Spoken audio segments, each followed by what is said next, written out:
Sosok di balik kabut. Di sebuah desa terpencil yang dikelilingi oleh pegunungan, ada sebuah cerita yang selalu diceritakan turun-temurun tentang kabut yang menutupi desa setiap bulan purnama. Kabut tersebut bukanlah kabut biasa, kabut itu membawa serta sosok misterius yang dikenal sebagai penunggu kabut. Setiap kali kabut itu datang, penduduk desa selalu bersembunyi di dalam rumah mereka dan menutup jendela serta pintu rapat-rapat. Pada suatu hari, seorang pemuda bernama Raka yang baru saja pindah ke desa tersebut mendengar cerita tentang penunggu kabut. Raka, yang tidak percaya pada hal-hal mistis, menganggap cerita itu hanya mitos belaka untuk menakut-nakuti anak-anak. Namun, rasa penasaran membuatnya ingin membuktikan bahwa cerita itu tidak benar. Malam bulan purnama tiba, dan kabut tebal mulai turun, menyelimuti seluruh desa. Raka, dengan berbekal kamera dan senter, keluar dari rumahnya dan menuju ke tengah desa, berharap bisa menangkap bukti bahwa tidak ada yang perlu ditakutkan dari kabut tersebut. Saat berjalan di tengah kabut yang tebal, Raka merasakan dingin yang menusuk tulang. Kabut begitu pekat hingga ia hampir tidak bisa melihat apapun di sekitarnya.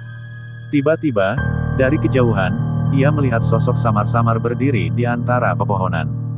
Sosok itu tampak tinggi dan kurus, dengan pakaian yang berkibar-kibar tertiup angin.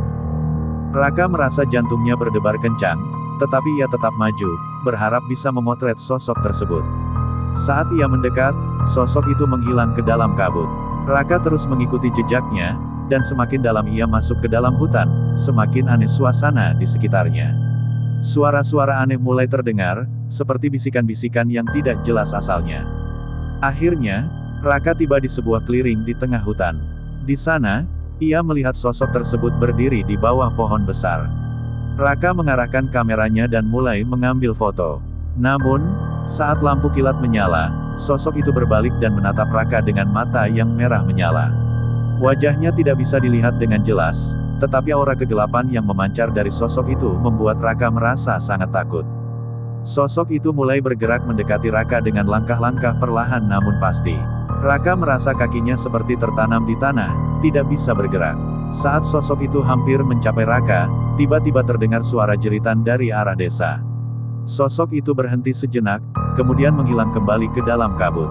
Raka, yang akhirnya bisa menggerakkan kakinya, berlari secepat mungkin kembali ke desa.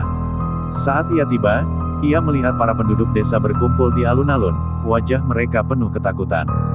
Mereka semua melihat ke arah sebuah rumah tua di ujung desa. Dari dalam rumah itu terdengar suara jeritan dan tangisan. Raka mendekati rumah tersebut bersama para penduduk lainnya. Pintu rumah itu tiba-tiba terbuka dengan sendirinya, dan dari dalamnya keluar seorang wanita tua dengan mata yang merah menyala, sama seperti sosok yang dilihat Raka di hutan. Wanita itu mulai berbicara dengan suara yang serak, "Kalian telah membangunkan aku. Sekarang waktunya untuk membayar." Para penduduk desa mulai panik dan berusaha melarikan diri, tetapi kabut tebal sudah mengepung mereka, membuat mereka tidak bisa keluar dari desa. Wanita tua itu kemudian mengangkat tangannya, dan dari dalam kabut muncul sosok-sosok menyeramkan yang mulai mengejar para penduduk. Raka mencoba melawan rasa takutnya dan mencari cara untuk menyelamatkan diri. Ia teringat akan cerita bahwa penunggu kabut bisa diusir dengan suara lonceng gereja tua yang ada di pinggir desa. Dengan sekuat tenaga, Raka berlari menuju gereja tua tersebut, berharap bisa mencapai lonceng sebelum semuanya terlambat. Saat ia tiba di gereja, ia menemukan lonceng besar yang tergantung di menara. Dengan susah payah, ia mulai menarik tali lonceng tersebut. Suara lonceng mulai bergema di seluruh desa, mengusir kabut perlahan-lahan. Sosok-sosok menyeramkan yang mengejar penduduk mulai menghilang satu persatu. Namun, saat kabut hampir menghilang sepenuhnya, Raka merasa ada sesuatu yang aneh. Suara lonceng yang ia bunyikan tidak hanya mengusir kabut, tetapi juga membuka pintu dimensi lain. Dari balik lonceng tersebut, muncul sosok besar dan menakutkan, lebih mengerikan dari penunggu kabut. Sosok itu tertawa dengan suara menggelegar, "Terima kasih telah membebaskan aku." Raka terkejut dan mencoba melarikan diri, tetapi sosok besar itu menangkapnya dengan mudah. Desa yang sebelumnya diselimuti kabut sekarang harus menghadapi ancaman yang lebih besar. Tidak ada yang tahu apa yang akan terjadi selanjutnya, tetapi satu hal yang pasti, desa itu tidak akan pernah sama lagi.